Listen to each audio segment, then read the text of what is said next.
Buenas tardes, amigos de En Tus Propias Palabras. Soy Alejandro Ruiz y el día de hoy vamos a tener a la autora, no sé si decirlo, de la India, de España, de Rusia, del mundo, pero ahorita vamos a dejar que nos lo defina Elena Cosano. Elena, gracias por la oportunidad de estar aquí y platicarnos.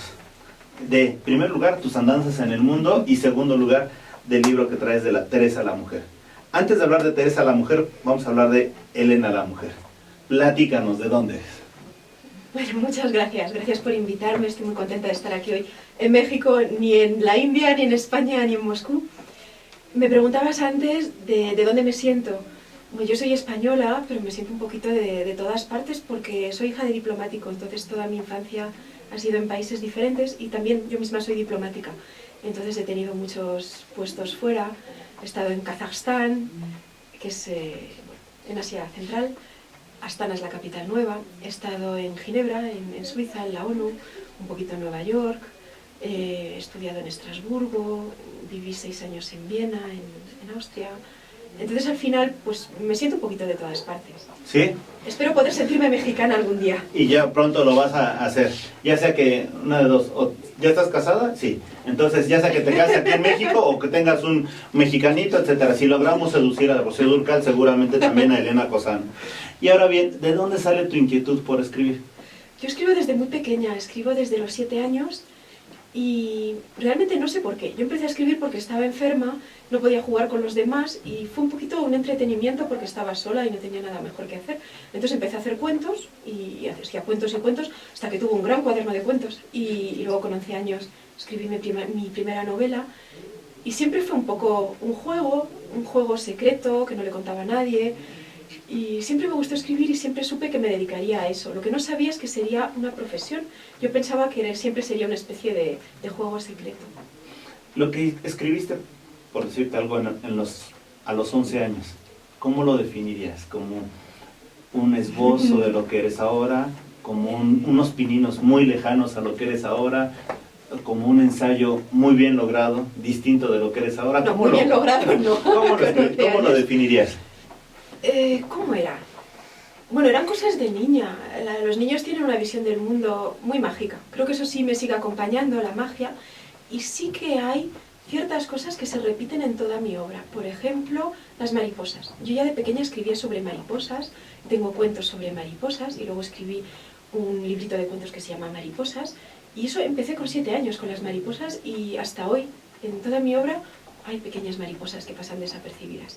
Entonces, en ese sentido, pues a lo mejor es como un poco una semilla, que de pequeñita estaba la semilla y ahora pues está fructificando, floreciendo. Entonces sí me reconozco en la niña de 6 años o en la de 7 o luego en la de 11. Me reconozco, pero como el árbol se reconoce en la semilla, es como sí, vengo de ahí, pero claro, no es lo mismo. Entonces, de alguna manera, tú eras una pequeña oruguita, que ahora eres una mariposota. Ay, muchas gracias, porque las mariposas tienen muchos colores y vuelan y son... Bueno, tú vienes colorida, déjame decirte. Sí, color mariposa verde. ¿Cómo, o sea, esa niña de 11 años que escribía, después, cómo crees que va mutando? ¿Qué crees que le va, no te diría afectando, sino que de alguna manera, cómo va siendo su madurez? ¿Qué lo está determinando para llegar a ser la escritora de ahora? Muchas lecturas. Creo que siempre he sido una lectora ávida, apasionada y desmesurada, o sea, desmedida. Yo leía toda la noche, a veces con una linterna o encerrándome en el cuarto de baño y no dormía en toda la noche por leer. Entonces he sido una niña excesivamente lectora, hasta que me quedé muy miope con unas gafas así enormes de tanto leer. Creo que lo que más ha influido en mí son las lecturas. Y luego las vivencias personales, los viajes, porque he cambiado de domicilio muchas veces, de escuela, de idioma. El hecho de educarse en diferentes idiomas te cambia la percepción del mundo y eso creo que es lo que más me ha influido en lo que soy. De alguna manera, tú también, al hecho de pertenecer a varios países, te ha llevado a conocer mejor el idioma español y sobre todo otros idiomas. ¿Qué tanto te gusta el idioma español para plasmar tus ideas? A mí me encanta el español, me parece una lengua bellísima y con una riqueza que no la conocemos del todo. Además, con tantos regionalismos, el español de América no es el mío de España, es distinto y eso es una riqueza inmensa. Entonces, me encanta el español. Lo he aprendido curiosamente, mucho también viéndolo desde fuera y haciendo traducciones literarias. Yo también soy traductora literaria y, por ejemplo, el hecho de traducir al español de un idioma muy distinto como puede ser el alemán, he traducido novelas del alemán al español, es increíble cómo te das cuenta de cómo funciona tu idioma, de cómo son las estructuras, cómo es la gramática, qué vocabulario, qué léxico tan maravilloso tiene, qué expresiones, y me encanta. Sin embargo, veo que no todos los idiomas son iguales para plasmar lo mismo. O sea, a mí me ha gustado mucho de niña pues escribir en francés los sentimientos. El francés para lo que es el mundo interior es muy rico.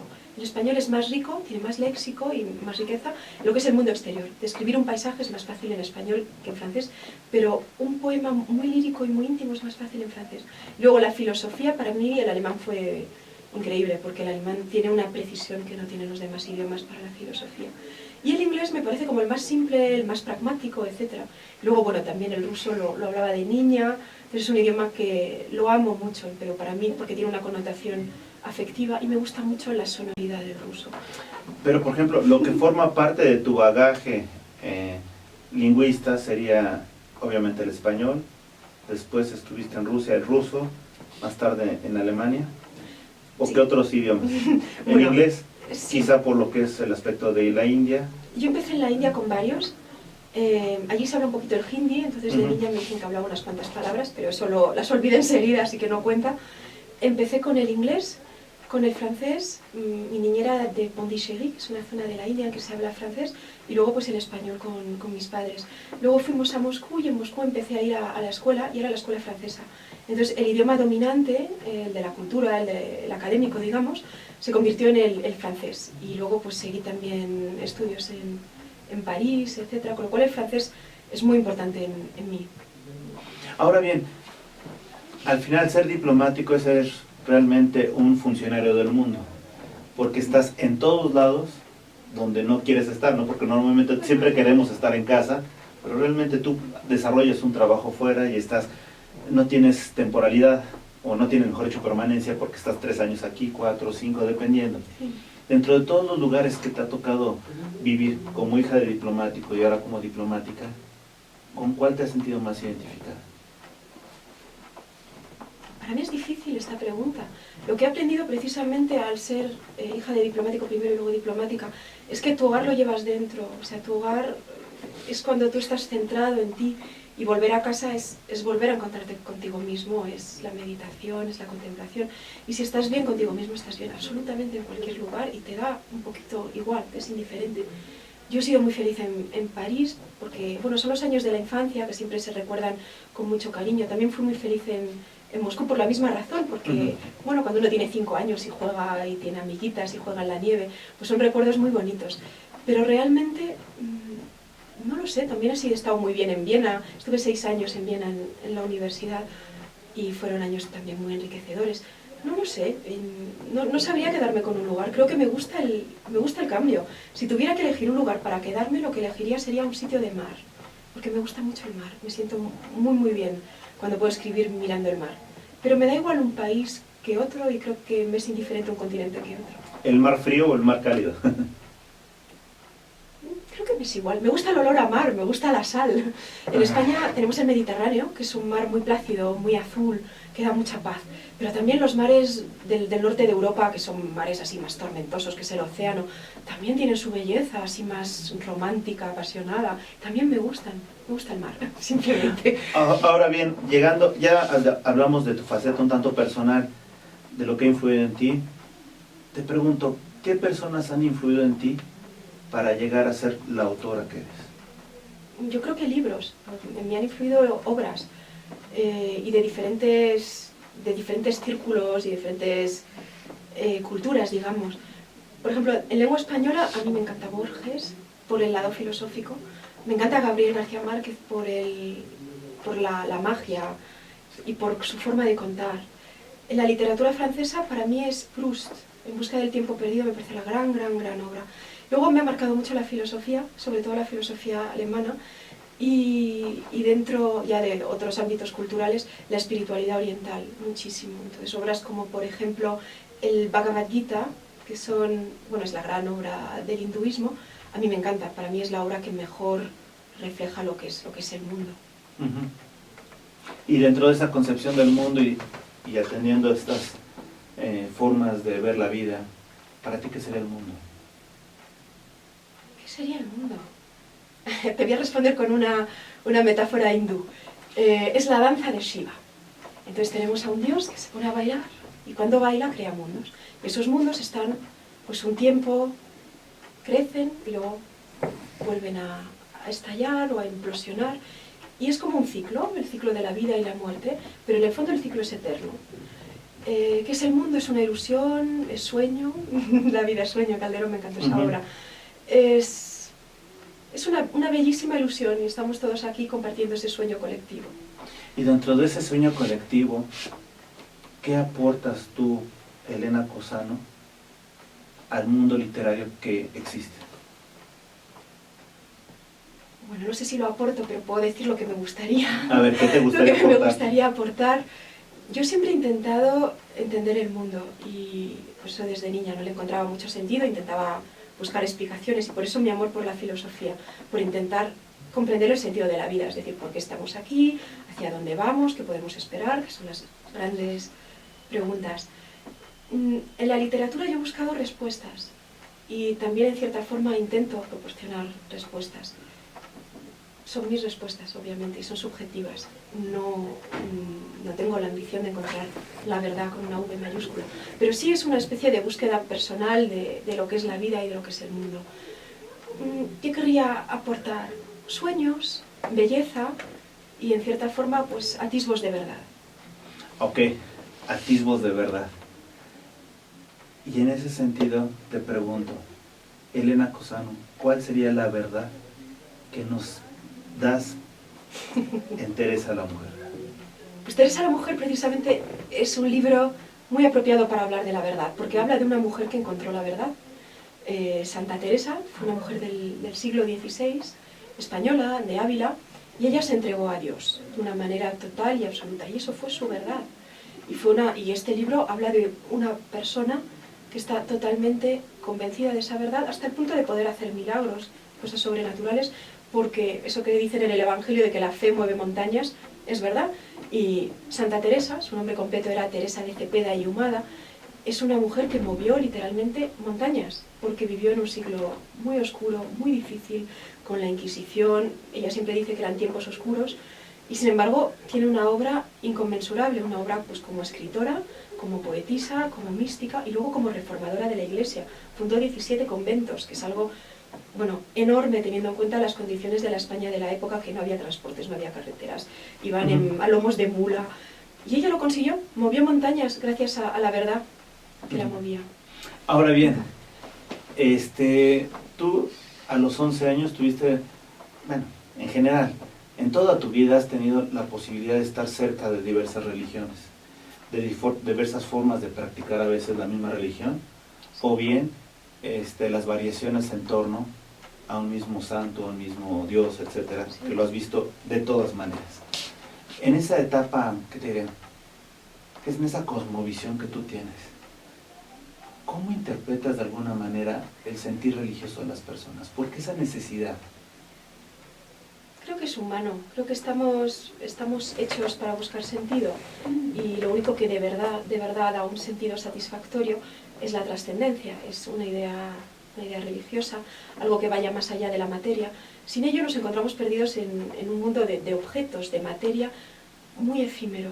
En ello pues somos un puntito en el universo, somos un pequeño planeta en la infinidad. ¿Qué somos? No somos nada. Lo único que nos da grandeza es en cierta forma pensar que hay algo de nosotros que puede perdurar después de la muerte, que hay pues algo, el alma, el espíritu, como uno lo quiera llamar, que tiene una existencia después, que no vamos a morir con el cuerpo.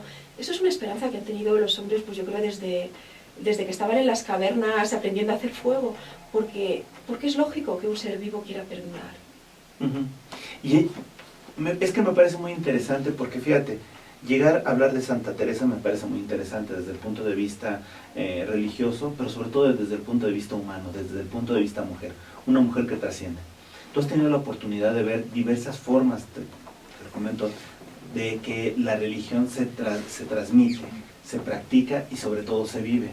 En ese sentido, mi pregunta ahorita que me gustaría hacerte es, Elena, de alguna manera, el aspecto como ha influido en ti la religión de todas, te lleva a ver en Santa Teresa realmente una santa. Todo depende lo que entendamos por santa. A ver, platícanos. Justamente es a lo que quería llegar. Ella decía, desconfíen de la santidad. Desconfíen de la santidad, y lo cuenta en el libro de la vida, que es una autobiografía de ella misma, en que cuenta pues, sus mudanzas espirituales, todo el camino que la lleva a ser santa, entre comillas. Ella dice, desconfíen de la santidad, porque si alguien está aquí abajo, en la tierra, va a ser imperfecto. Si no, no estaría aquí. Entonces incluso dice, cuando vemos a personas muy perfectas, que parecen, bueno, que no sé, que parecen que ya han llegado, que ya son santas, no, mírenlas bien. Probablemente tengan un pequeño punto de orgullo, un pequeño punto de vanidad, un pequeño punto de egoísmo, arrogancia. Siempre tienen algo. La perfección aquí abajo no existe. ¿Cómo era Teresa? Pues Teresa era una mujer, en cierta forma, muy imperfecta, pero dentro de su imperfección era grande, era inmensa. Precisamente por eso la portada de este libro. Es una cubierta muy peculiar, porque la figura que aparece... A ver, ¿la estamos viendo? Ajá. La figura que aparece no es Teresa.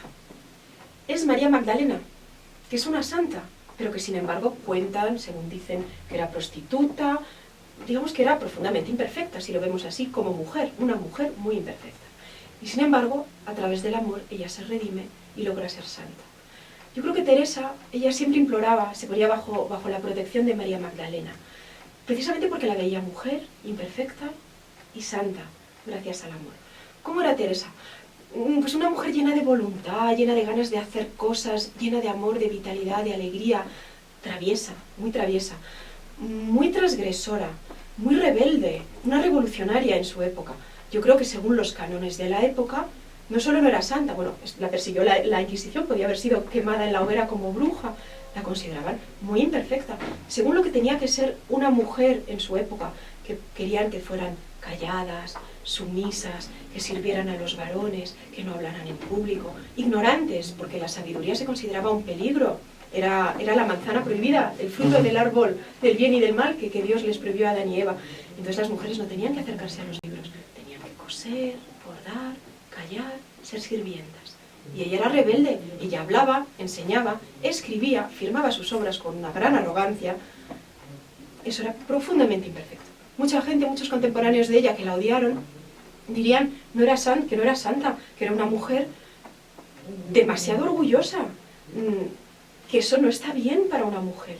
Ella escandalizó a muchísima gente, y sin embargo ahora, bueno, la consideramos santa. Hay cosas que a mí me impactan mucho, que hay elementos, entre comillas, paranormales, o sea, milagrosos, como queramos llamarlo, que la rodean. Entonces, por ejemplo, los éxtasis le ocurrían en los momentos menos oportunos y menos esperados, ella no los controlaba, y lo llamaba una gracia del Señor. Una gracia es algo que el Señor otorga cuando quiere, pero que no depende de la persona agraciada, digamos, ¿no? Eso es un don. Y, por ejemplo, el hecho de que cuentan sus monjas que a veces la veían levitar. Eso es algo que a mí me ha impactado. Y entonces la canonizaron bastante poco tiempo después de su muerte. Y eso hizo que mucha gente que la había conocido en vida pudiera prestar testimonio de cómo era realmente como mujer. Y cuentan sus monjas cosas bastante increíbles, como que, por ejemplo, había una misa y ella pues se concentraba y oraba, y de pronto veían que empezaba a elevarse más y más, hasta el punto que no podía tomar la comunión, porque en esa época la comunión al parecer era como una ventanita, eran monjas de clausura, entonces era como una ventanita y pasaban la comunión. Entonces ella tenía como que agarrarse a las rejas para ir bajando y poder comulgar. Luego otra cosa paranormal fue el olor a rosas que rodeaba su cuerpo después de muerta. Y dicen que durante meses y meses la enterraron muy mal y con prisas, y que durante meses y meses todo olía a rosas. Y entonces fue cuando exhumaron el cuerpo y vieron que estaba incorrupto, que los hábitos estaban en un estado pues lamentable, apestaban, eran como unos hongos que los habían, podrido realmente, hubo que quemarlos, en fin. Pero ella, sin embargo, su cuerpo estaba impecable y olía a rosas. Vamos a hacer una pequeña pausa, pero antes de irnos yo te pregunto. Usualmente cuando escribimos de alguien es porque lo admiramos. Sí. Me queda claro que tú tienes cierta admiración hacia Santa Teresa, hacia su obra. ¿En algún momento la imaginaste a tu lado al momento de escribir el libro? No me lo respondas, vamos a hacer una pequeña pausa. Estamos en tus propias palabras con Elena Cosano. Volvemos.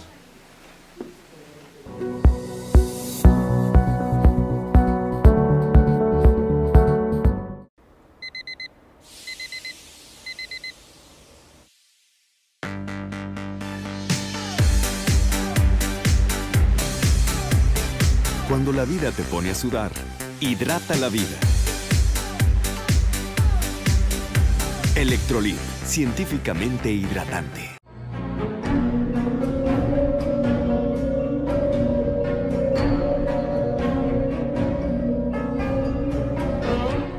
Rosso Fragola.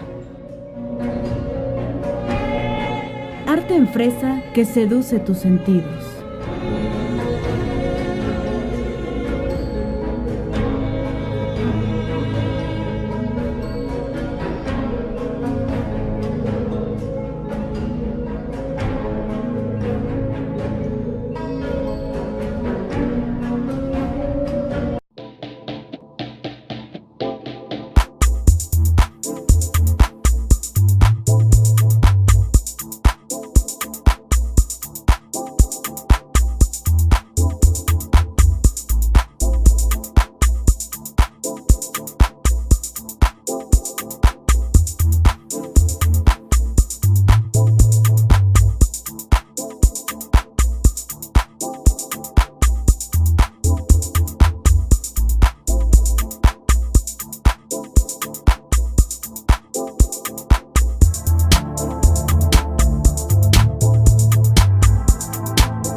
Conferencista internacional, experto en temas empresariales, experiencia de 18 años en empresas multinacionales, entrena ejecutivos vendedores y empleados de 62 empresas multinacionales.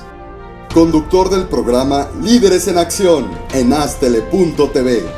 Ha brindado más de 2.500 conferencias en México, Centro y Sudamérica. Orador profesional y campeón nacional de oratoria. Considerado el comunicador del año. Gildardo Avendaño. Ruiz Robles, corredores públicos y peritos traductores. Trabajamos para darles seguridad, confianza y un servicio profesional en sus asuntos relacionados a fe pública, valuación, arbitraje comercial, asesoría jurídica y traducciones. Para nosotros lo más importante es su satisfacción, brindándole además la asesoría jurídica necesaria en su negocio, con un equipo de profesionales capacitados para prevenir y resolver situaciones de riesgo en su empresa. Le aseguramos una asistencia profesional personalizada y humana a quien consideramos más importante, el cliente, porque las oportunidades pequeñas son el principio de las grandes empresas.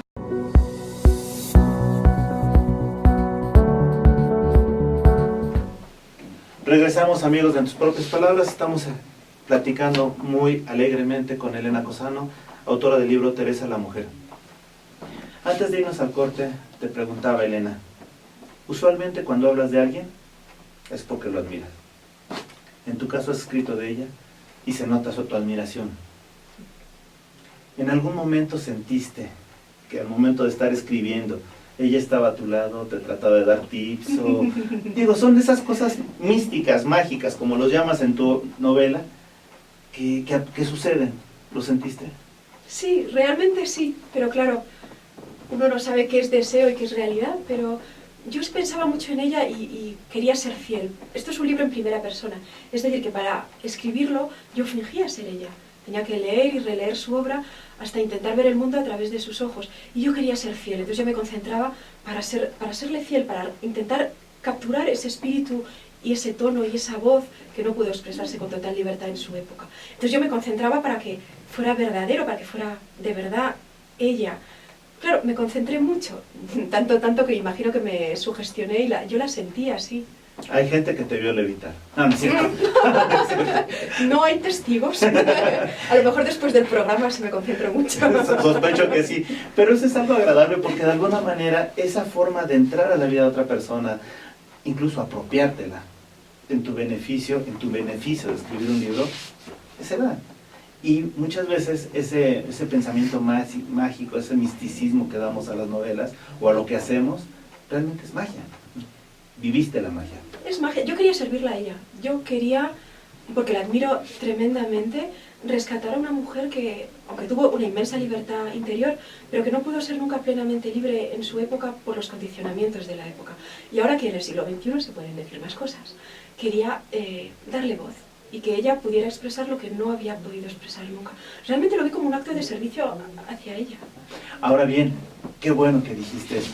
Si estuviera aquí Teresa, vamos a hablar de la mujer, ¿qué crees que dijera al ver el mundo con nuestros ojos? Pues diría, ánimo, que están recios los tiempos, a luchar. Sí. O sea, vivimos también tiempos oscuros. En su época eran las guerras de religión, era una época muy conflictiva, muy difícil. Y tampoco es fácil nuestra época. Ahora la gente, en cierta forma, ha perdido su alma. Está perdida en el mundo, perdida entre objetos, entre metas que no son propias, con trabajos que no les satisfacen. La gente está muy perdida y, en cierta forma, los valores de Teresa nos dan dirección, nos muestran el camino. Que hay que trabajar, que las cosas no vienen solas, que hay que luchar por ser libre, porque la libertad es un gran valor y para ser libre hay que leer, hay que saber. Ella fue una gran lectora, pero en su época era muy difícil, ya tenía que leer un poco a escondidas. Y luego la Inquisición, la mayoría de los libros que a ella la habían guiado y que habían sido sus grandes compañeros, se los prohibió, los puso en el índice de libros prohibidos y tuvo que quemarlos. Entonces ella amaba los libros y ahora nos diría, ahora que tienen tantas bibliotecas y que es tan fácil leer, ¿por qué no leen? Eso nos diría. Y a las mujeres les diría que se instruyan, que vayan a la universidad, que tengan un trabajo, que sean independientes. Y ella siempre quiso que sus monjas fueran autónomas e independientes, que vivieran del fruto de su trabajo, que labraran, que cocinaran, que limpiaran, que lo hicieran todo, que fueran, sí, suficientes. Elena, ¿qué es para ti la verdad? ¿Cómo llegar a la verdad cuando vivimos en un mundo que tú lo has dicho, de ficción? Hablamos de calidad de tiempo para las familias, cuando lo que menos queremos estar es a veces en las familias, ¿no? Sí. Estamos ocupados en la electrónica, en el trabajo, en miles de excusas, etc. Hablamos de una fase de bien ser en la familia, sí, cuando buscas un bienestar en todos lados, menos en tu familia. Entonces hablamos de etapas de contradicción, por eso que te digo, ¿cómo sería la verdad para ti? La verdad, en cierta forma, es un ideal porque es un poco inaccesible y no creo que aquí abajo tengamos acceso a la verdad absoluta.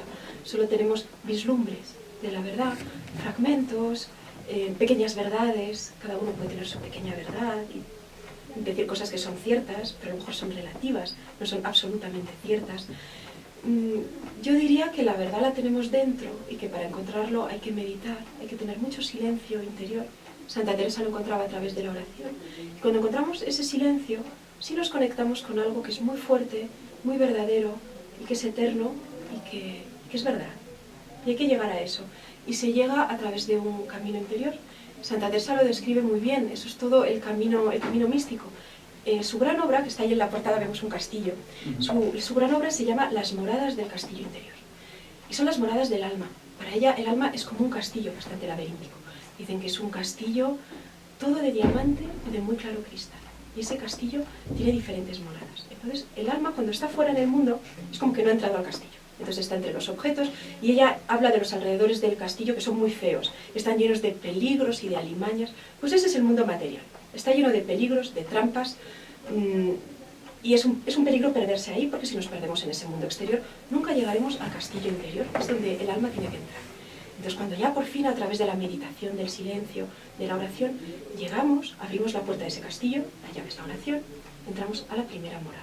Y vamos adentrándonos cada vez más profundo, cada vez más profundo. Y en la séptima morada, son 7 en el castillo, que es lo más hondo, ahí nos espera Dios. Y ahí se produce la unión mística. La unión mística, Dios es la verdad, es el verbo, es lo absoluto. Esa es la mayor verdad a la que puede tener acceso un ser humano. Pero yo no he llegado a la séptima morada, así que no la puedo contar, pero sé que ese es el recorrido y lo aconsejo. Ahora bien, ¿por qué las personas que están del otro lado de la pantalla se sentirían interesados en leer Teresa la Mujer? Porque es un libro que tiene la sabiduría de una mujer increíble, que transmite fuerza, que transmite luz, que transmite alegría y que nos da valores muy útiles hoy en día para ser más felices en nuestra vida. Y porque es un libro entretenido y se lo van a pasar bien leyéndolo. Oye, algo que me llama la atención, bueno, son dos cosas. La primera, hablábamos de la verdad. Dime qué es algo de verdad en este mundo real. Cuando hablábamos, por ejemplo, de la verdad de la familia, como institución, ya han habido muchos argumentos para romper a la familia que hace 20 años tú y yo teníamos idea de qué era, ¿no? Ni hablar de la familia que pensaban nuestros abuelitos como verdad, ¿no? Cuando hablamos de instituciones que son verdades, de repente con el tiempo surgen ideas que los resquebrajan y no te diría que lo ponen cuestionable, pero de alguna manera simbran esas verdades. Por eso te pregunto. Pero es que la familia y las instituciones en general están creadas por el hombre. Ni son verdad ni son mentiras. Son fruto de una sociedad, son fruto de un tiempo, son fruto de una cultura y evolucionan. Ahí no hay verdad, son verdades, son puntos de vista culturales. Entonces, ¿cuáles serían las verdades que tendríamos en sociedad? Van mutando con el tiempo, no es la verdad absoluta. Entonces estábamos en una verdad relativa. Son verdades relativas. Y entonces sí. dejaríamos como que la verdad absoluta en manos de una divinidad o de un tercero. No, sencillamente la divinidad probablemente no se meta en qué es lo bueno para la familia, si el divorcio es perverso. No creo que la divinidad empiece a decir qué es la verdad y qué es lo que tiene que ser. Entonces, la divinidad nos dice que hay que amar al prójimo, que no hay que hacer daño gratuito. La divinidad es amor, es consciencia, es estar presente. Cuando uno tiene amor y está presente, generalmente toma las decisiones adecuadas para hacer el menor daño posible. En general, también se puede equivocar porque todos somos humanos. Pero no creo que la divinidad empiece a decir, se meta en los detalles. No lo creo. ¿no? Pero no me lo ha dicho, así que no lo sé. Cada uno tiene su pequeña verdad, interpreta los mandatos de la divinidad a su manera. Pero esas son las verdades relativas a las que nos referíamos. Las verdades relativas propias de los mitos. Los mitos también son verdades relativas porque es una especie de cuento que refleja una verdad, pero traducida, ¿no? con un lenguaje de fábula. ¿Y qué tan mística es esta literatura? Santa Teresa fue con San Juan de la Cruz, yo creo que la mayor mística, con Rumi tal vez, sí, es una gran poetisa mística. Y cada capítulo de mi libro empieza con un poema de ella. Mi libro es de cierta forma una introducción a su obra. Creo que después de leer esta novela, la gente le apetecerá saber más de Teresa y leerla a ella. ¿Qué sigue después? Bueno, mejor dicho, ¿qué fue antes de la Teresa la Mujer y qué sigue de Teresa la Mujer?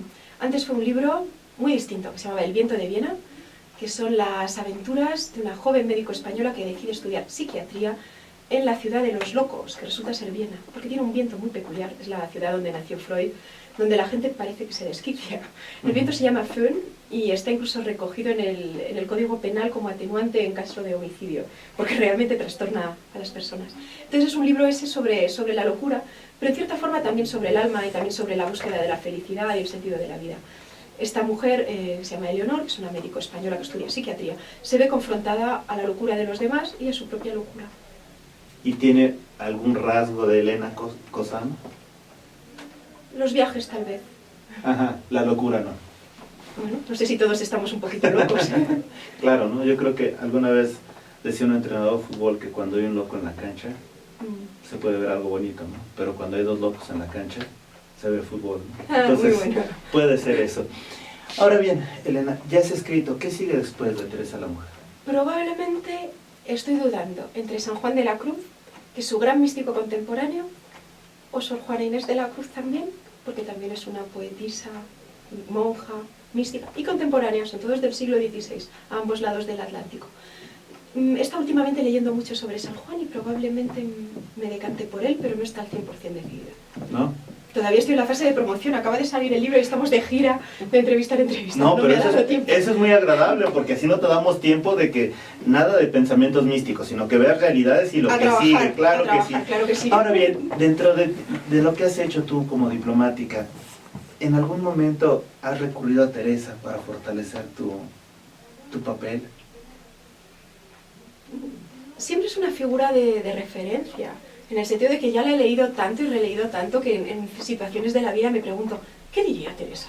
¿Qué haría Teresa? Entonces es como que la llevo conmigo, empezaba a llamarle a la tía Teresa porque de verdad que siento que me acompaña y es como que me pongo en su lugar, ¿qué haría ella en esta situación? Sí, pero en todas las situaciones, no únicamente diplomáticas, es una mujer que guía, es una mujer muy fuerte, es un modelo.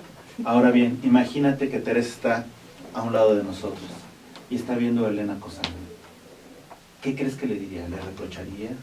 ¿Ella a mí? ¿Qué le diría ¿qué le diría Yo intenté ser bien. Teresa a Elena Cosano respecto de su labor para llegar a la Teresa? Espero que ella esté contenta con el libro porque yo intenté hacerlo lo mejor posible para serle fiel.